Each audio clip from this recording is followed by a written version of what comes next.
What is up, Broncos country? I'm your host, Dak. We got a special guest joining us today, Damien Bartonek, an award-winning sports multifaceted journalist. Love it. We are very lucky to have him today, ladies and gentlemen. I just want to give him a shout out on the job well done that he has done. Jazz is joining us. Kinley couldn't be here, but that's okay. The show must go on. We got a fun show. We got some fun topics to dive into.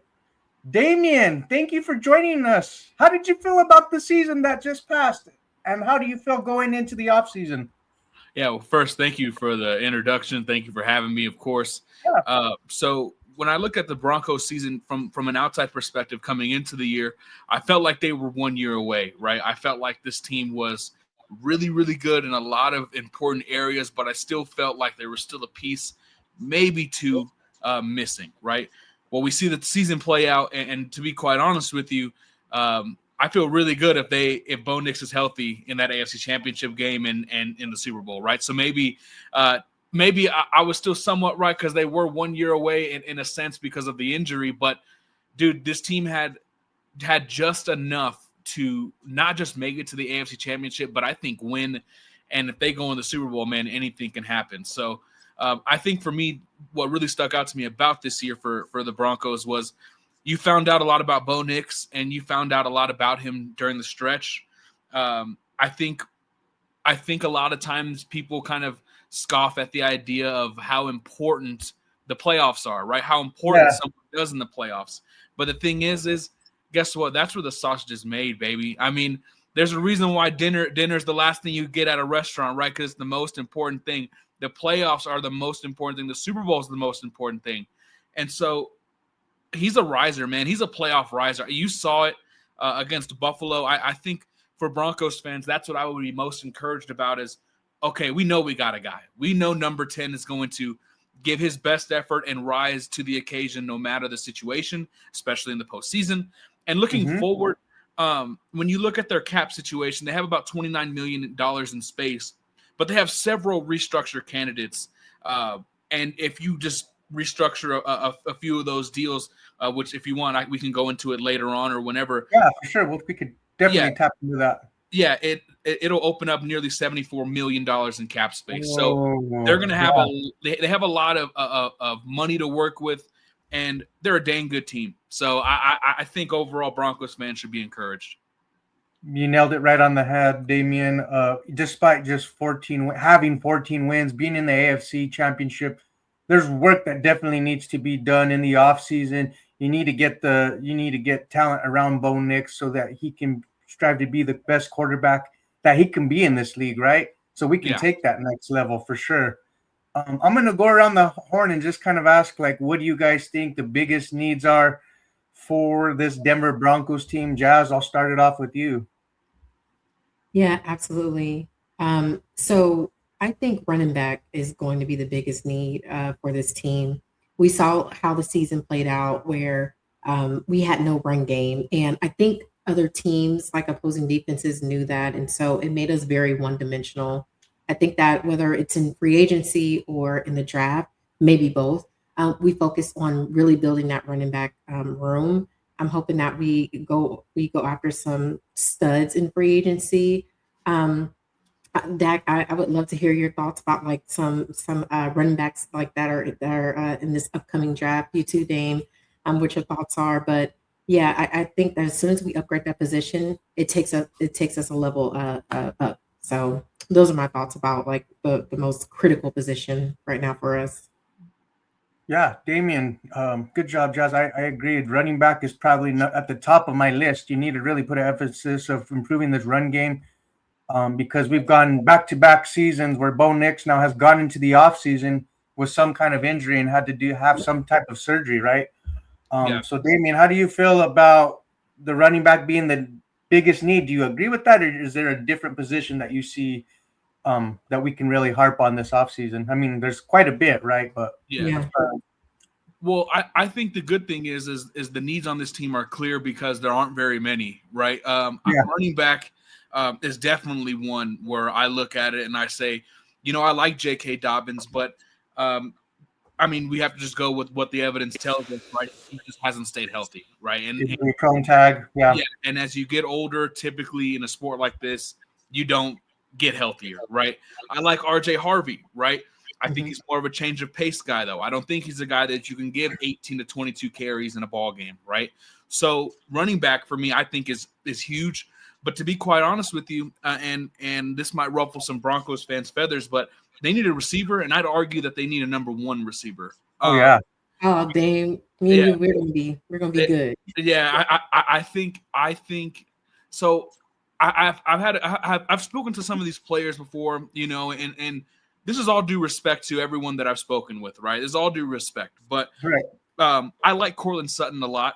I don't think he's a number one though, right? He's not an elite separator, right? He's not our number one, but because of the role he plays, right? But I get what you're saying for sure. Yes, he's not a guy that's good after the catch. He's not an elite separator. He's not an elite route runner, right? No. He's a good contested catch guy. I think he can be good across the middle as well, but you need someone that can be that second and third level pass catcher that can turn a 10 to a 50 or even break a guy down, right? Just on a simple comeback route, gain some separation. Okay, I get a 12-yard pass, make a quick move, boom, 20-yard gain, right? So I still think Denver needs that wide receiver one. I think it's just a slightly bigger need than running back, but they're both very big, and I think those are where the needs come from are on offense. Here's another you guys bring up very good positions that are of need, but I'll throw in another one, the tight end position.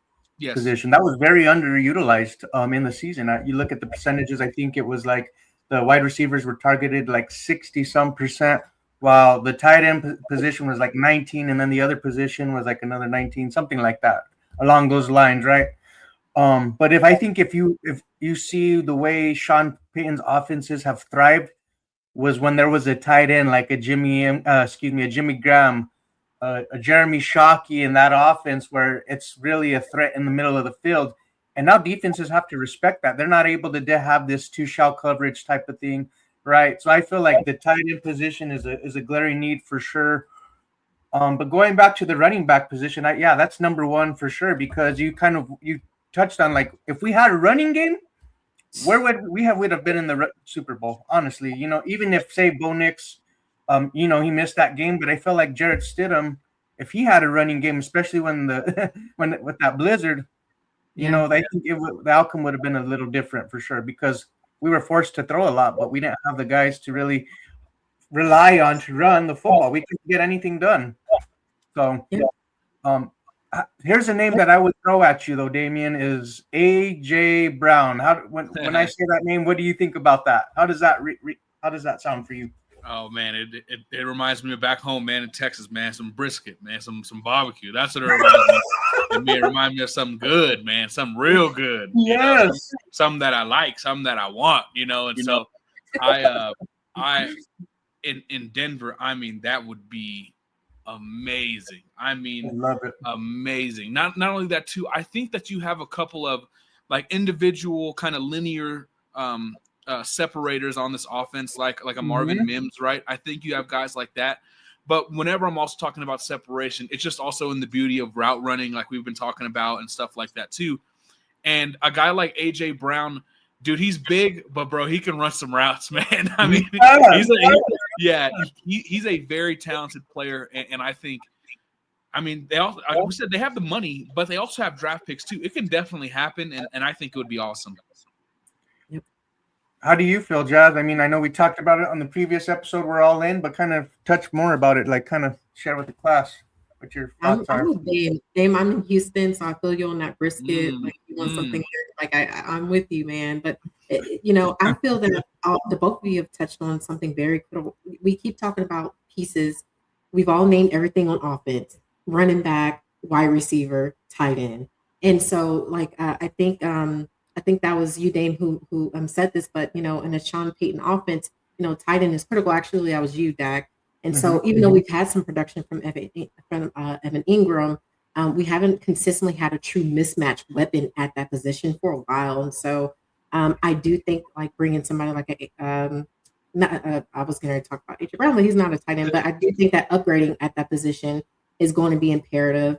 But I also do agree that like a AJ Brown would be, he would come in and be instantly wide receiver one. I do love Cortland Sutton, Dame, and I'm with you too. Broncos country has come at me time and time again, but Cortland Sutton is an elite wide receiver too, and I keep saying that, and I know it pisses some people off, but if we can get a AJ Brown and a Cortland Sutton type duo, that transforms this offense like dramatically, and it takes us from being just kind of middle of the pack to elite, in my opinion, because now defenses have somebody that they really have to game plan around. I do love Port. I do think he's great at contested catches. Third downs, he's like been super reliable. But from a route running perspective, and then to Damien's point, like, not being able to get that separation and create, have yards after the catch, we need somebody that can do that for us. And I think AJ Brown is that guy. Boom. Yeah, and I'll add one final thing to you on the tight end perspective. There's a lot of good tight ends available in this free agency class, number one, but also in that first round, Kenyon Sadiq from Oregon is also a guy who you can look at and say, okay, this guy is something serious too, right? So tight end is a need. Luckily, there's plenty of tight ends available in free agency, and it's a solid class in the draft, right? Running back, it's a really bad draft, but in free agency class, there's a lot of really good ones, right? So just about everything that Denver needs on offense, they can find it either in free agency or the draft, which I think is awesome. So I want to touch on some names maybe that you say if you're the GM, you're George Payton, Sean Payton, because he has probably the biggest say when it comes to personnel, right? Yeah. Who are some guys you're targeting maybe in free agency, and we'll talk on the draft afterward, but like tell me a little bit about your free agent targets, maybe at the running back, tight end position, or wide receiver rather. And maybe maybe on the defense, because we have some holes on that side of the ball as well. Linebackers a big one. Yeah. Well, again, it's funny how this is all working out because linebacker, there's a lot of good ones too in free agency this year, right? I'll start with that just because I think that really is probably the only need that they have, because you have a guy like Singleton as well as Drake Greenlaw, who I like Drake Greenlaw. I like Singleton. I think Greenlaw at this stage is probably more suited for a rotational role than a 80 to 90% snap guy, which is fine. I mean, he had a devastating injury. He's a big man. And Singleton as well, I think he's very solid, but might be best utilized in certain situations, certain down and distances. So linebacker would be good. Quay Walker would be awesome for Denver. He can cover and he can play the run role. Devin Lloyd is an awesome player as well. It's very similar. Not only that too, Devin Bush. I know. He started out kind of slow in his career. Has hit the ground running since. Those are just three linebackers that I really, really like. And there's a couple more that I can't even think of because there's 1,000 free agents. It's hard to think of all of them. Right? Oh yeah, for sure. And as far as offensively, running back Kenny Walker. I know he might get paid, but he's an animal. He's a dog, and he really doesn't have as much mileage as you think, because one thing that Seattle fans get tired of is Zach Charbonnet just steals all his carries at the goal line and at certain situations. So Kenny Walker would be awesome. Breece Hall would be another one that I really, really like. He has speed to kind of turn a 5-yard run to a 30, 40, 50-yard run. He can catch out of the backfield. I like him a lot. Travis Etienne just had a really good year. He's a free agent. Those are about three running backs. And then at tight end, Isaiah Likely I like. Chigakonkwo from the Titans. He's a really solid player who has never had a quarterback to throw to him. I do like Cam Ward, but the Titans have been horrible, so it's kind of hard to really judge him. And lastly, I know he's probably going to get tagged. I think there's a good chance of it, but if Kyle Pitts was available, I know he's really only had one really, really high-level season, but a lot of times in free agency, you'd rather pay someone that's ascending off of a year like that than descending and kind of hitting that slope. So I could kind of see it both ways there. Here are some names that I would throw at you at tight end too. I know you named some really intriguing ones, but I would throw maybe like a Kate Otten. You saw what he did in Tampa Bay. He's more of that inline blocking tight end that we really need to really help this offense, keep it dynamic. Because I feel like in this offense too, not only are we, limited on personnel, talent, but like they only excel at one particular thing. A lot of our guys on that offense, right? I feel like, especially at the tight end position, if you had somebody who was a little more dynamic, you maybe get the best out of that position, right? So I would look at Kate Houghton. Dallas Goedert is another name that I like. And maybe even Njoku, he just came out and said that he's not wanting to return to Cleveland. So that's another guy. And then Tyler Algier at the running back position. You saw what he did in his rookie year. And then after, of course, they drafted Bijan Robinson. But he had 1,000 yards on his career. We're hoping to even get that with the Broncos, right? We're yet to see that. Philip Lindsay in 2019. So there's some names out there that, like you said, there's talent in the running back, there's talent at the tight end. But yeah, the draft would be another area. What about you, though, Jazz? What are some names that stick out to you?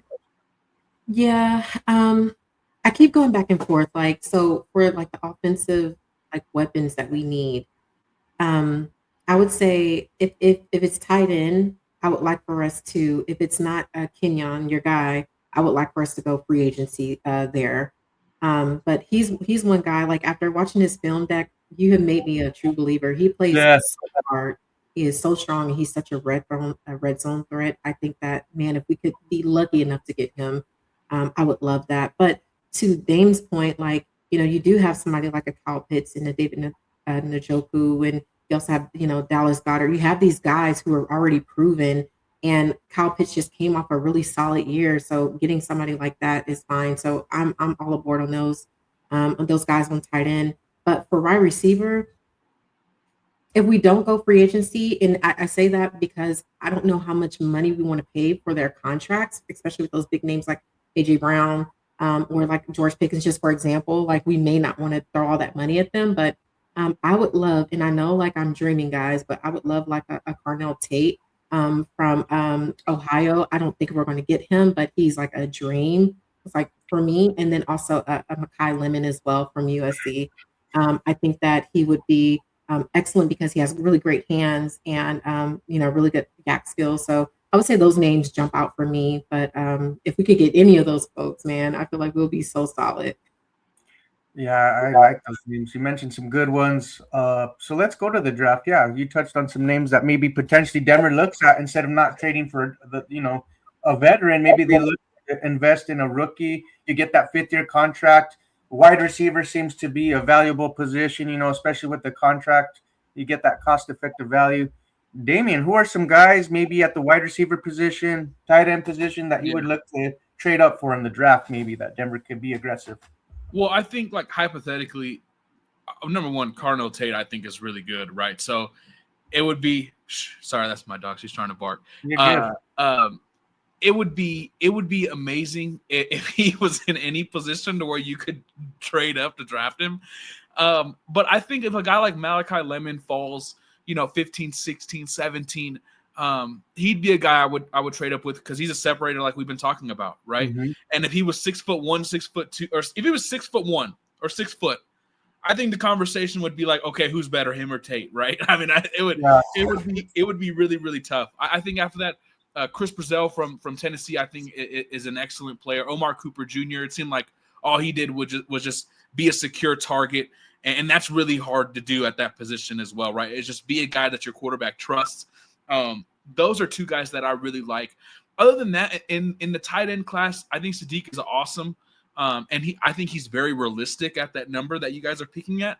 But I also there's a lot of guys in this tight end class like Michael Trigg, Eli Stowers, and stuff like that, who, like, you were talking about how they wanted you'd like an inline tight end or someone that can do a little bit of both.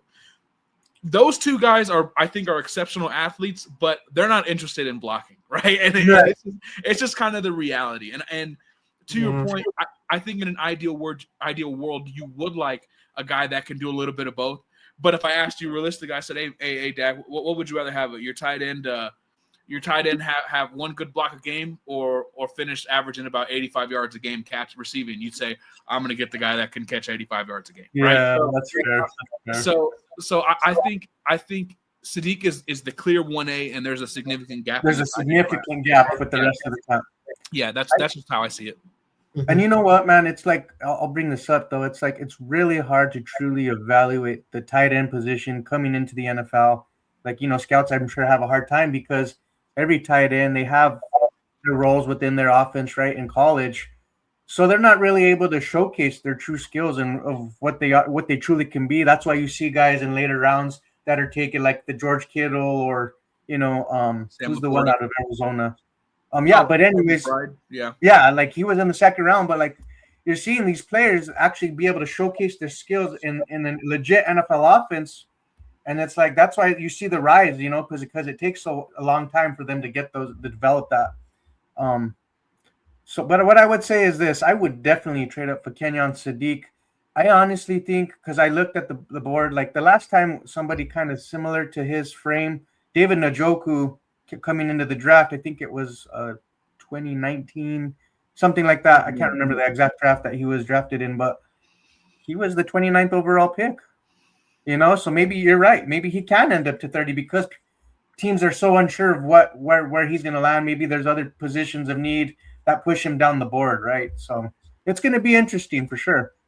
Yeah, I think too. Not only could you see him fall because of the position he plays, but also like a lot of teams have bigger needs, like whether it's a offensive tackle, right, left guard. Some teams feel like if they're one piece away, they could draft him, right? Or if they're like, man, we need a running back, we need a receiver, just because we can get that fifth-year option, especially at running back. You can have 5 years of very cheap play, and then unfortunately you can say, hey, I ain't going to pay him, So I think it's very possible. Okay. Zach, I have a question for Dame real quick. Dame, so out of curiosity, how aggressive do you think the Broncos need to be in both free agency and in the draft? On a scale of 1 to 10, I'd probably say an 11. Because when you're really good and one win away from a Super Bowl, right? Yeah, I'll tell you this: I'm a Commanders fan, right? That's like who I root for, right? Last year's free agent class wasn't as good as this year's, but they really weren't very aggressive, and it showed, right? This year, you have a much better class. You were one game away from the Super Bowl, and that was without your starting quarterback. There is no excuse, especially like with the restructures that I was talking about, where you get up to almost $80 million in cap space, and there's still a couple you can still do, still a couple of cuts you can make. There is no reason why you're not saying, okay, we need, hypothetically, AJ Brown. We need X, Y, and Z. We need Breece Hall. We need someone like that. But it is, $11 million a year for a running back. It's like, okay, well, you saw what happened with the Eagles when they get a Saquon Barkley. You saw Kenneth Walker carry the Seahawks to that Super Bowl win, Super Bowl MVP, right? When you're a team that is that good, you are one piece away, and that can elevate your entire team. So there really is no excuse to not swing for the fences like you're Aaron Judge. I mean, just absolutely go all the way. I like that. I hope we're aggressive. I feel like we would do there's some maneuvering to be had within the cap space. Maybe we can cut Ben Powers, right? Like you do a post for June 1st cut kind of thing, spread that over 2 years. Maybe you do some restructuring. You restructure maybe Dre Greenlaw, right? Because of the injury history. I don't really want to cut him because that's a lot to invest in that particular room because of the amount of players that you would have to restock that cupboard, right? Because we already have holes to go around. So yeah, definitely there's some maneuvering to be had to get that. I think Denver will be aggressive for sure. Being that you're a Commanders fan, and I know I love the draft class, 2024 draft class is probably one of the best ever. I would ask you this: where do you rank Bo Nix in the NFL getting into 2026 along with Jaden Daniels? I love that question, Dad. Oh man, I know. I'm sorry.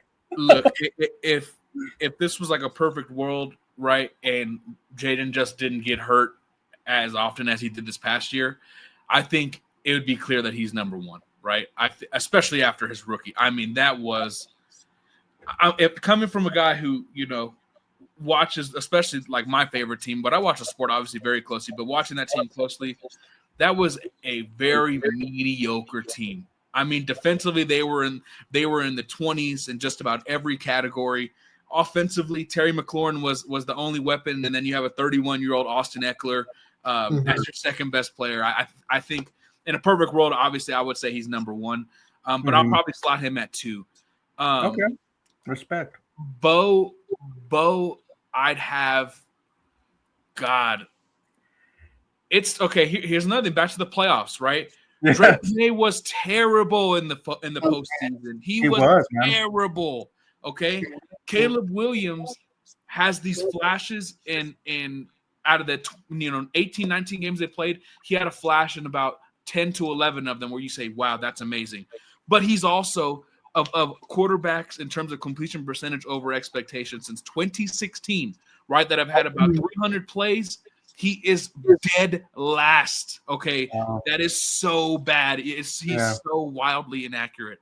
So it's hard for me to put him number one because of that. They can say all they want about completion percentage being irrelevant. It's not irrelevant. It's okay. I'm not going to pull rank, but talk to people who know about the game, who are close to the game. They would laugh in your face if you said, "Oh yeah, completion percentage. Who cares?" Right? So I say all that to say, oh God, I think screw it, man. I'm just gonna put Jaden at 1. I'm gonna put Jaden at 1. I'm gonna put Drake at 2. I'm probably gonna put Bo at 3 and Caleb at 4. That's probably what I'll do. Okay. Because if Jaden is healthy next year and we see the same guy we got in year 1, I think it would be hard to create an argument from analytics or the tape, but it would be really hard. Okay. Yeah. What about you, Jazz? Dame. So, let's say that next season comes around and Bo, he kills it again in the playoffs, and Drake May kind of just craps his pants. Oh, he's gonna go up. He's going up. He's going up. I think that's where I stand because I thought Bo was he was more impressive in the postseason than Drake May, in my opinion. I also have Jaden Daniels as number 1, and Bo Nix will fall number 2. I do agree that watching Caleb Williams is a lot of freaking fun. Some of his deep balls, he's phenomenal to watch, and he just has this little Houdini kind of thing going for him as well. However, I think that Bo is a true gamer. I think that every time he rises to the level of his competition, and so the fact that he could go toe-to-toe with Josh Allen just moved him up in that ranking for me. So Bo sits at number 2. And then I would have Drake May number 3, and then Caleb number 4. Oh. What about you? This is tough. This is all tough because I guess it really comes down to preference if you really talk, honestly, right? If being honest. Yeah. And I prefer my quarterback to win. So Bo Nix is number 1. He's has the most wins within his first 2 seasons. And you look at Peyton Manning and Tom Brady and all these guys, right? They didn't have the craziest traits. Bo Nix, he still he has that what do you call it? He's underrated for his mobility. Nobody was really talking about that. He has some talent, and he's shown that. So I have him number 1. He leads the rookie class total touchdowns, everything. And he's kind of been the one with the least amount of weapons around him, right? And he's elevated the room. So I'd have him number 1, Caleb Williams 2, Jaden Daniels 3. Those injuries, right? That's the only thing. Otherwise, maybe Williams, he'd be ahead of Williams. That's the only thing that has me holding my breath. But hopefully he gets that figured out. And then number 4, Drake May, because you see he still has some work to do. Some of the things that you saw that were a knock on him going into the NFL, as a prospect, showed in the NFL Super Bowl. Being off, inaccurate when he was under pressure and all that kind of stuff. They all have their flaws, but that's the way I would rank it. If after the postseason, if someone said Drake was 3 or 4, and someone scoffed, "Oh, how could you say that?" It was so bad. Analytically, stats wise, it was horrible, and when you watched it, it was horrible. So, and then like you said, it all comes down to preference. Someone having Bo at number 1, I don't have him at number 1, but I don't think he's bad. I think he's really good. I just spent 30 minutes telling you how I think man. Right? I think he's really good.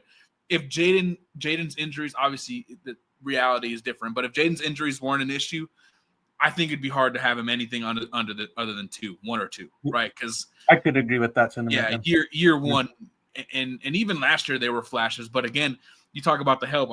How good would these quarterbacks be if they were throwing to Chris Moore and Luke McCaffrey, right? Jaden had that in 4 out of his 7 starts. Those were his wide receiver 1 and 2. You know what I'm saying? So it's tough. But look, man, this class is great. And I like Bo Nix a lot, man. Yeah, that playoff game showed me a lot, bro. Hell yeah. Yeah, it showed me a lot. So you're a believer, right? Oh yeah. Hell yeah. Absolutely I am. Absolutely I am. Because when you walk down Josh Allen and snatch his chain, he snatched his chain. Yeah, That's what he did. When you do that, arguably the best quarterback in the NFL, you're like that. You know what I mean? Like, you can't be anything other than like that. So absolutely. Man, Damien, this was a fun time. This was a great episode. You gave a lot of fun insight. I hope this isn't the last time that we see your beautiful face and hear your great thoughts, bro. This was a vibe. We totally appreciate it, bro. Jazz, do you have any last words before we let Damien, our special guest, out, man? This was amazing. No, but thank you so much, Damien. That I enjoyed speaking with you and just like, picking your brain about, your thoughts about the Broncos. And thank you so much for coming on the show. It's been fun. Hell yeah, man. And good luck to the Commanders this offseason as well. I mean, I like what they're doing over there with Dan Quinn, so it'll be exciting. This is the funnest time of the season, of the offseason, right? What part of the funnest times of the year? But this is going to be fun. Ladies and gentlemen, don't forget to like, share, and subscribe. And remember, we're about to be out. So if it ain't about the Broncos, fuck them. Have a good one, y'all. Bye, everyone.